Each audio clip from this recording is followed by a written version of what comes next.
Hello and welcome to episode 221 of the official EstablishTheRun.com podcast. My name is Adam Levitan, as always joined by Evan Silva, and we are entering peak draft season. It is almost time to eviscerate our enemies. Evan, how's it going?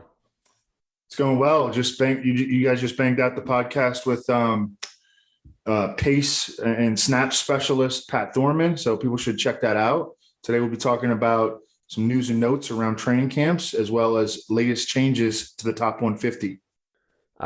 Evan was just telling me that he was out exercising 95-degree heat and almost passed out and died. So any suggestion that he does his own yard work, I think, can now be put to rest, as he can't even be outside exercising for more than 5 minutes in 95-degree heat. I got a very, very small taste of what these guys are out there doing every day, the NFL players, so I feel a little kinship with them. I'm sure that Leone cannot say the same. Do you think that Leone pays someone to work out for him? He has a personal trainer, so to some degree, yes. To some degree, yes. By the way, anybody watching on YouTube, I know we made a lot of fun of the bookshelf. Drop a comment on YouTube about how good my bookshelf looks now. All right, shout out to me.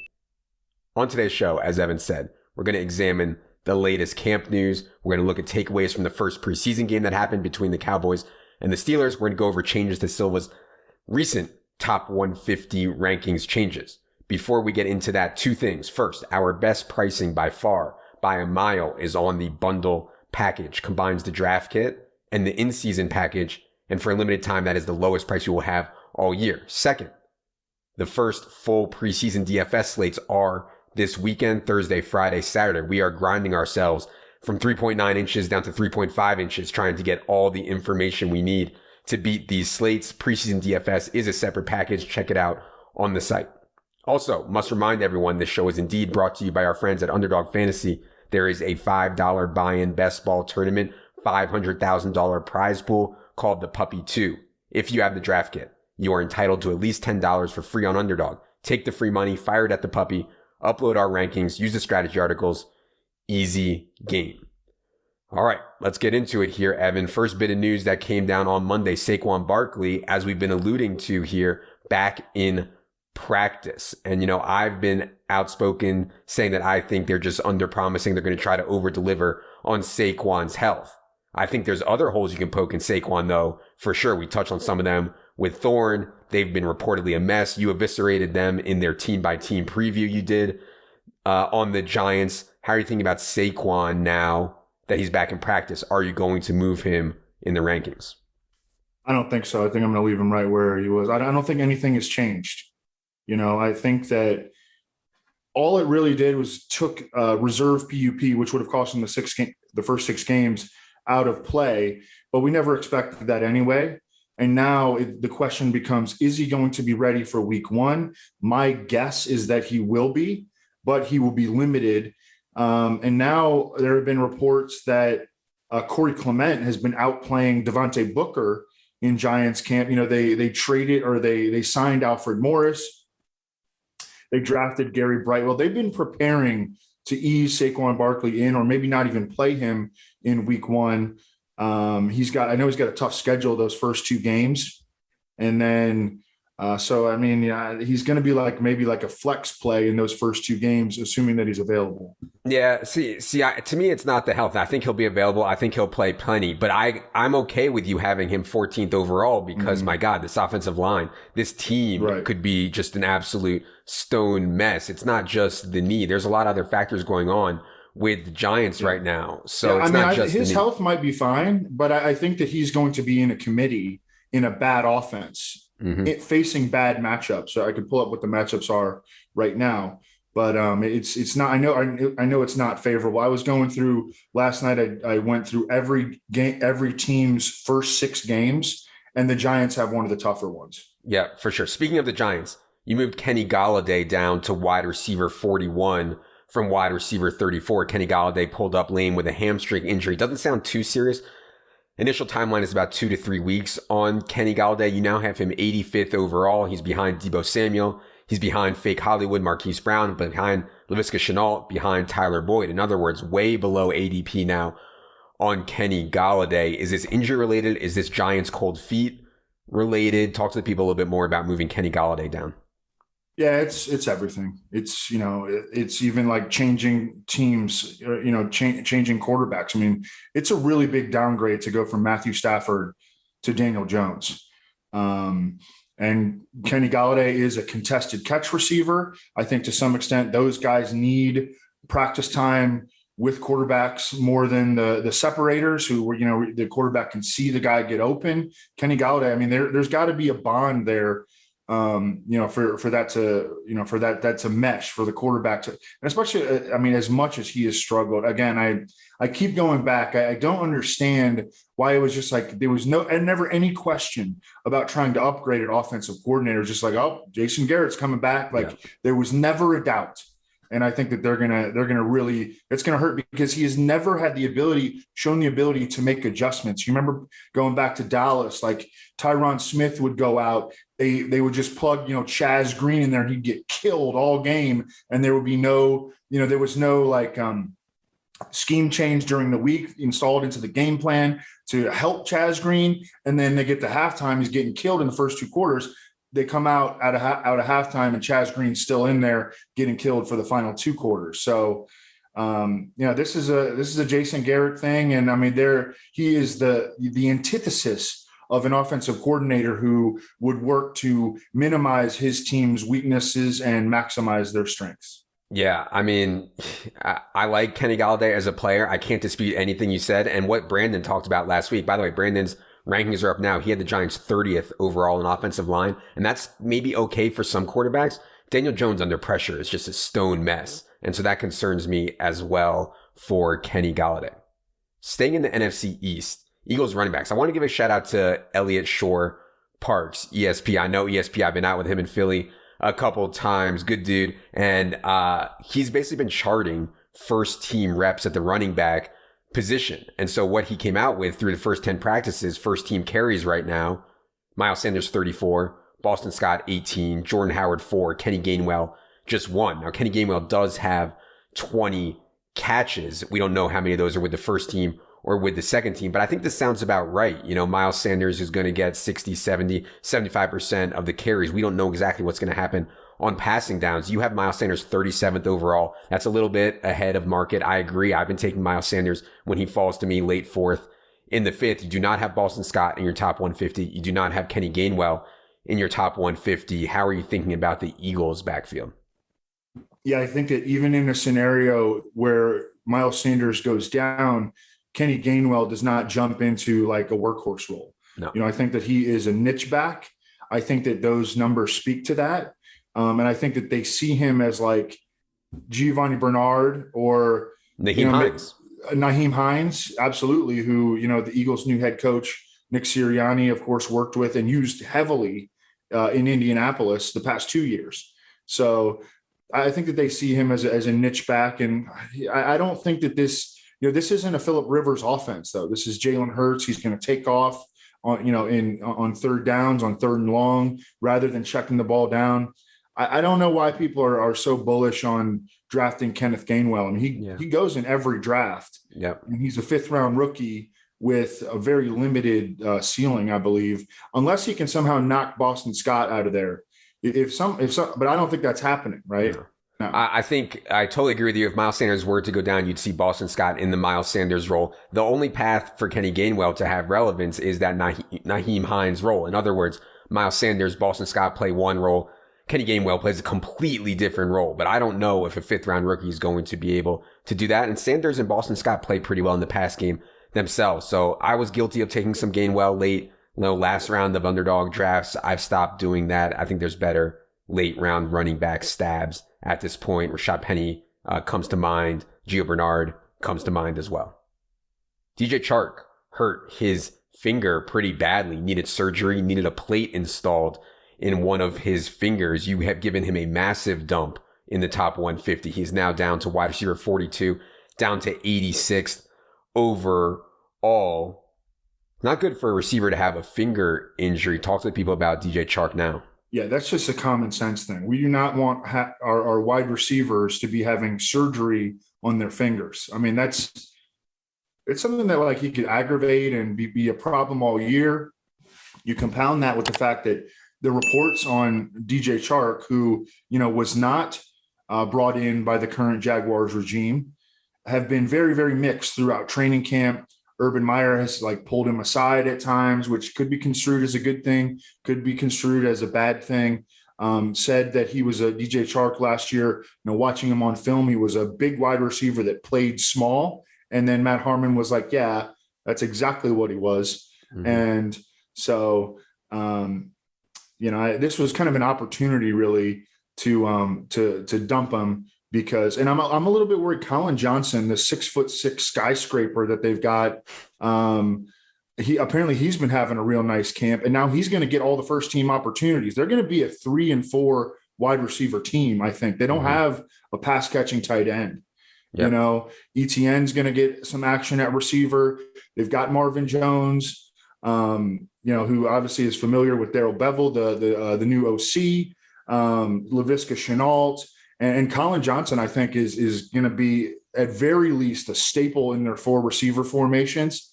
And I'm not ruling out that like Colin Johnson opens the season as a starter over DJ Chark. It's possible that I didn't dump him enough. Yeah. Okay. And honestly, like I talked about this with Thorman. By the way, the Thorman pod will be out tomorrow. I talked about this with Thorman. He thinks they're going to play faster than people expect this year and surprise people. And I was thinking, man, I want to be higher on Travis Etienne. And now that we kind of removed Chark a little bit from the mix, I think being in on Laviska Shenault makes a lot of sense. Obviously crushing Marvin Jones in the age model. So I've kind of narrowed down my targets on Jacksonville to Etienne and Laviska Shenault and Lawrence, and I feel pretty good about that. As you've mentioned, very soft schedule to start for the Jacksonville Jaguars. Yeah, as a prelude to doing the Sneaky Stacks article, which I'm about 90% done with. It should be up tonight or tomorrow. The Jaguars had the 6th softest schedule the 6th fantasy friendliest schedule within the first 6 weeks of the season.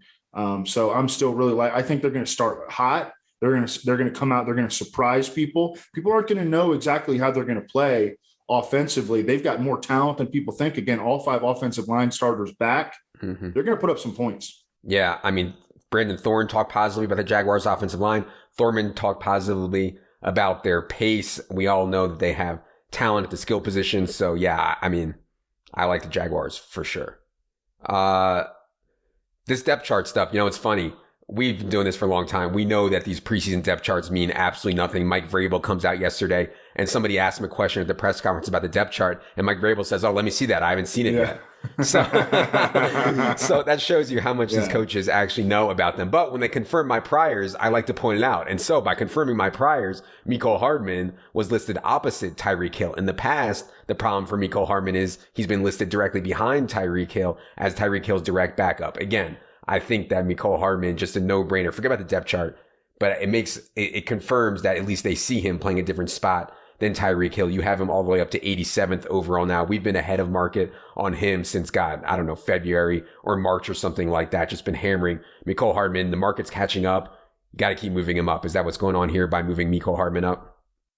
Yeah, I think so. I remember when I first started at RotoWorld, I did blurbs on every single depth chart that would come out. And Rosenthal was like, yo, man, take it easy on the depth chart blurbs. I was like, what?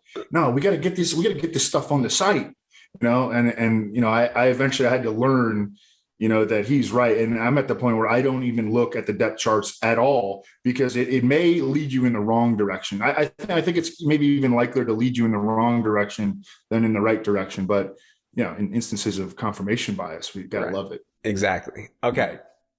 You were intent on this Michael Thomas thing. There was a battle, disagreement within ETR about where we should have Michael Thomas. Evan is way lower than the field on Michael Thomas. I think some people think Michael Thomas is still a reasonable pick in the 7th or 8th round. There's been some weird reports coming out on Michael Thomas. Jeff Duncan had a weird report. I know you've talked to Underhill about it. Do you want to update the people on what you know right now about Michael Thomas and how you're thinking about it?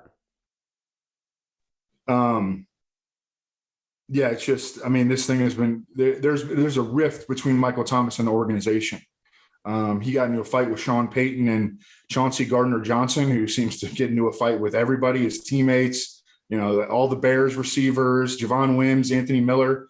but he got into it with Michael Thomas, and and then Sean Payton got involved in that, and the ankle injury all last year had to be extremely frustrating. And then they collectively decided, the Saints and Michael Thomas collectively decided that they were going to try to rest and rehab the ankle, and try to avoid surgery.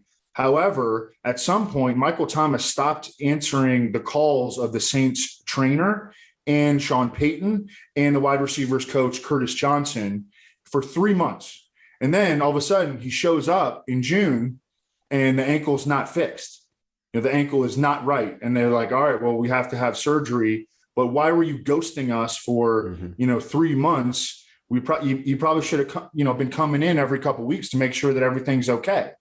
So I don't know, man. He got his money, and he got his really big deal, and maybe he's not committed to the team as much anymore, or what have you. But this was this is like a serious thing. And then he's posting stuff on Twitter about how he says the team threw him under the bus, like, and that evolves into trade rumors. Like, this is a train going nowhere fast. And I don't know if he's going to play a snap for the Saints this year. Yep. Okay. You moved Marquez Callaway into your top 150 at 137th overall. All reports from every beat writer around the Saints. And I hate to get into beat writer takes, but man, every beat writer says Marquez Callaway is having a big camp. What do you think about taking him? How would you compare him to Traquan and DJ Harris and these guys if people are looking to take maybe one Saint? I was talking to Nick Underhill about this, and he kind of tempered expectations for Marquez Callaway. He was like, well, yeah, he's going to look good. He's the rest of the dudes are just a bunch of guys, Yep. DJ Harris, Juwan Johnson that converted to tight end. They're so desperate at, Lil Jordan Humphrey is like a factor. Lil Jordan Humphrey ran 4.75 coming out of college. Yeah. Ty Montgomery, they're giving wide Ty receiver Montgomery, reps they converted him from running back to wide receiver, like full time. They are not in a good place, and they don't have, flexibility either to really go get anybody. There has been Cecil Lammy of Football Guys was mentioned they should trade for Tim Patrick. I think that's actually a really smart idea, assuming that Denver would want to give him up. But they are really short on playmaking talent. It's Alvin Kamara and then just a bunch of guys. And Marquez Callaway happens to be the guy who's got a little bit of talent, and he's got an interesting profile. Now, he went undrafted out of Tennessee after spending 4 years there. Lots of tape on him. That's never a good sign. Dude plays in the SEC, very high profile. He averaged over 21 yards per reception with 6 touchdowns on 30 catches as a senior there. And he also returned 3 punts for touchdowns during his career. And he's 6'1", 205. Like, he's not a small little, dainty punt returner. So that's pretty impressive but then he goes undrafted, it's like, but still, I think he absolutely is draftable. Traquan Smith has been out of camp for at least a week due to some mysterious leg injury. And so Marquez Callaway has been capitalizing. And I don't expect any kind of like real consistency this year, but it does look like he's a virtually certain to be a week 1 starter for the Saints. Yeah, and also DJ Harris, who was arrested on DUI charges, likely to be suspended for at least the first 2 games of the season. And obviously you want Jameis in there. Like, I wouldn't feel comfortable with Marquez Callaway. If Taysom was in there, you want Jameis in there if you're betting on Marquez Callaway. It's a little thing on Antonio Gibson that I thought was notable. Antonio Gibson reportedly getting work in the 2-minute drill. That was not something he got whatsoever. And we don't know if this is just a little camp thing. Hey, let's test him out. But it's at least something, some sign that Antonio Gibson getting 2-minute drill work. Upside here is just absolutely massive if Antonio Gibson can pass J.D. McKissic for at least a share of the pass down work, of the hurry up work. So that's encouraging. I don't think you moved Antonio Gibson. You have him 17th overall, just behind Joe Mixon and Saquon and JT. That sounds just about right to me. I just published my perfect draft article. You guys can find that on the site, and I really thought about making Antonio Gibson my perfect pick in round 2. I think there's a little bit more downside than maybe I'm comfortable with in the home league format to take him early second round. But man, in these tougher formats, I love getting Antonio Gibson, especially when when a lot of the prize pool is concentrated up top. So yeah, I thought it was notable Antonio Gibson. I don't think there's any movement on this. Just wanted to bring it up. Any more thoughts on Antonio Gibson? No, like hearing this stuff though. Earlier in camp, Ron Rivera did mention that Antonio Gibson has shown enough that he will get sprinkled in on third downs. And you add the 2-minute drill stuff, I think that we're headed in a positive direction. Also, Antonio Gibson said that he's completely over that turf toe injury that bothered him late last year and also followed him a little bit into the offseason. But he said he's totally recovered from it. Speaking of the Washington football team, Curtis Samuel has not practiced due to a groin injury since June 1st. I mean, this is some groin injury, man. Down since June 1st. You have moved him down to wide receiver 49, 111th overall, now behind the Darnell Mooney, the Devontae Smith types. I think there were already concerns about exactly what kind of target share Curtis Samuel could get. This groin injury is not good, though. I have cold feet a little bit on Curtis Samuel, even though I like him and I absolutely love Washington in general. What do you think about taking him now, given this situation around his groin? He's just a guy that, at some point in the draft, like 10th, 11th round, if he's there and you need like a fifth receiver, you could take him. But I don't think that anybody should be going out of their way to try to get Curtis Samuel at this point. I think that this is going to be the offense is going to revolve around Antonio Gibson, Terry McLaurin, and Logan Thomas, who I also moved up the rankings, moved him up a tier, actually. Only moved him up one spot. It was ahead of Mike Gesicki, but moved him up a tier. And I think that he deserves that. I think that, he's coming off a 72-catch season. They showed a commitment to him by giving him a 3-year, $24 million extension just before camp. Those 72 catches were third in the league among tight ends. And I think that and his yards per reception was real low. His ADOT was pretty low. I think he's going to be able to make more plays in the open field with Ryan Fitzpatrick due to his enhanced aggressiveness over Kyle Allen and Alex Smith and Dwayne Haskins. By the way, he stunk in the Hall of Fame game. I mean, disaster. These Steelers beat reporters talking him up in training camp just kind of look silly when he goes out there. And I mean, he looked worse than he did in Washington. Yeah. For sure. Yeah. And he was terrible. Yeah. All the Washington receivers, going to get a boost in aggression in average depth of the target. It's going to be great for Logan Thomas and all these guys for sure. Logan Thomas too. I mean, he just got better like every game last year. He was really great late in the season, especially. So, and they didn't bring in the most competition they brought in for him. 4th round pick out of Boise State, John Bates, who had like 50 career catches in 4 years in college. So Logan Thomas can be out there every single snap and in an improved offensive environment. You mentioned the Hall of Fame game. I don't really watch these games to look at how guys do or how they perform. I look for how they are used. In this Pittsburgh-Dallas game, the Steelers surprisingly gave their first stringers, not Ben, but their first stringers for the most part, 18 snaps. Najee Harris was out there for 18 snaps, every single first team rep for Najee Harris. Not a surprise. That's kind of what we expected. But man, this kind of usage we don't see often in today's NFL. You have him 23rd overall, one spot ahead of Clyde Edwards-Helaire, but solidly behind that Antonio Gibson, Mixon, JT types. What do you think of Najee in the Hall of Fame game? And have you changed your outlook on him at all? No, but I do think that all in all, I think your takeaway should be positive regarding Najee Harris. And we've talked about how the offensive line is probably overrated as it pertains to fantasy projections for running backs. When a dude has a chance to get 350 touches, gives a shit, right. Who gives a shit if he's averaging 3.6 yards per carry versus 4.4? Like, it's just, it really doesn't matter, especially when he's going to be used a lot in the passing game, which he was out there running routes in the Hall of Fame game. With that said, the Steelers offensive line has already suffered like multiple injuries, and this Kevin Dotson dude who was in there last year, I think he was like a 6th-round pick, and he was sort of like supposed to be the young offensive line sensation for them. he's been working with the twos behind Rashad Coward, who I can tell you is hated in Chicago because the dude was just an absolute swinging gate whenever he'd go in the game at right guard.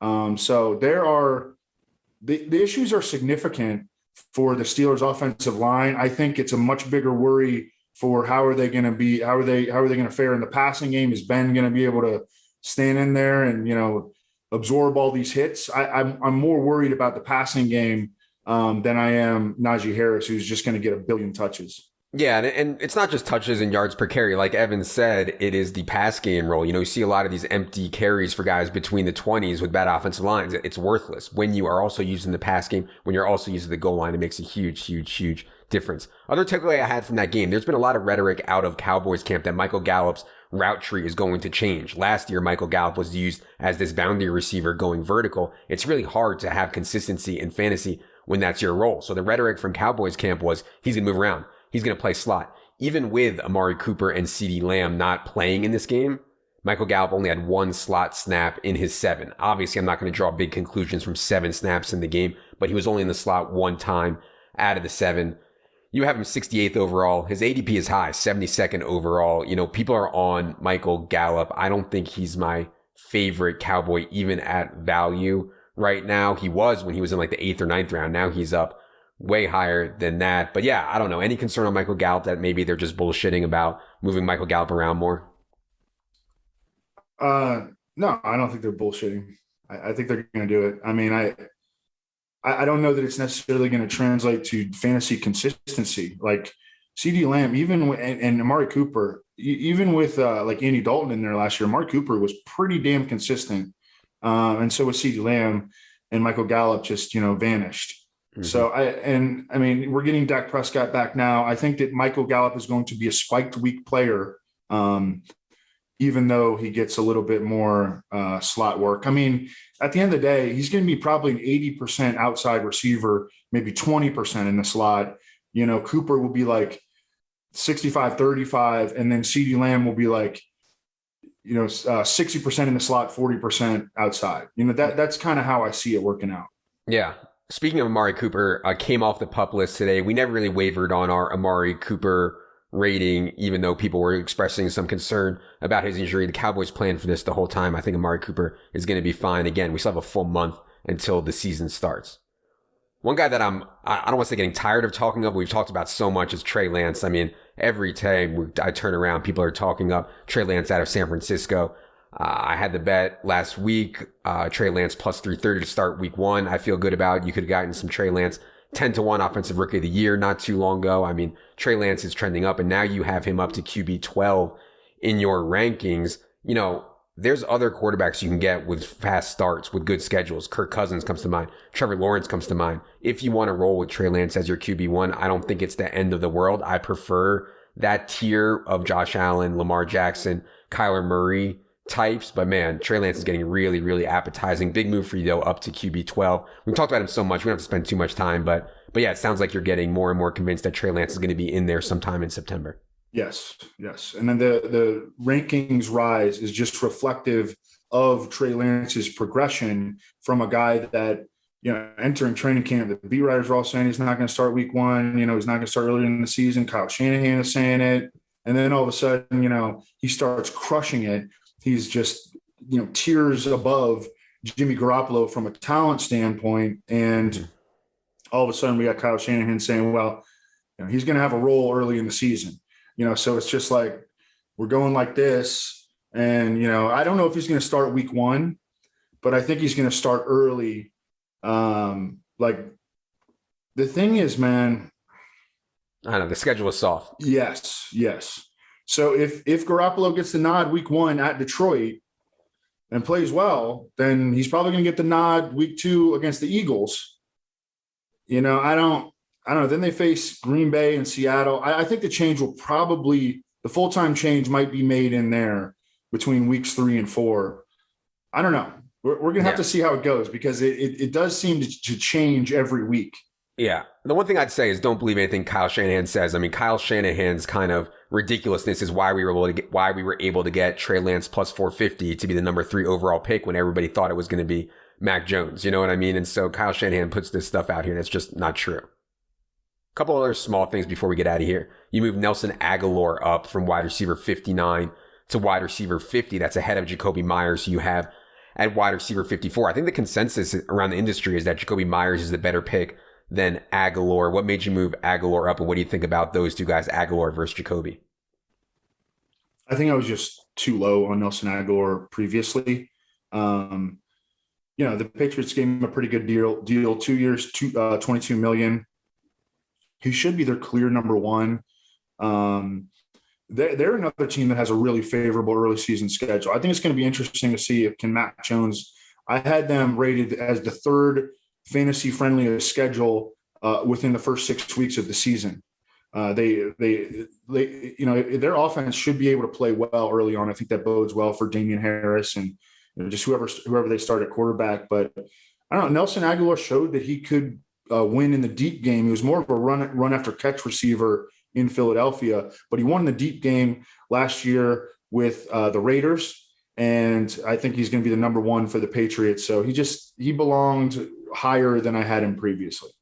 All right. Last one we're going to get to here. You dumped Tony Pollard just a little bit down from RB35 to RB38. I certainly prefer AJ Dillon in a vacuum over Tony Pollard. There is way more standalone value, in my opinion, in AJ Dillon than Tony Pollard. I think you can also make a case for guys like James Conner, Melvin Gordon, Damian Harris over Tony Pollard as well. It's just a tough ranking because if Zeke were to go down, I mean, my God, Tony Pollard would be like a top 5 option. So it's really hard to make a ranking when it's contingent, but his non-contingent case, I think if people have overstated how much Tony Pollard is going to play while Zeke is healthy.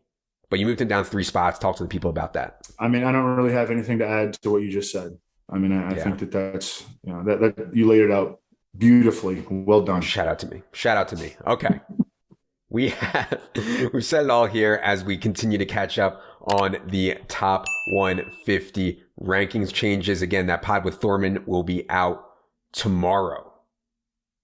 For producer Luke, for Evan, I am Adam. You can find Evan's top 150 in the draft kit at any time. Good luck, everybody.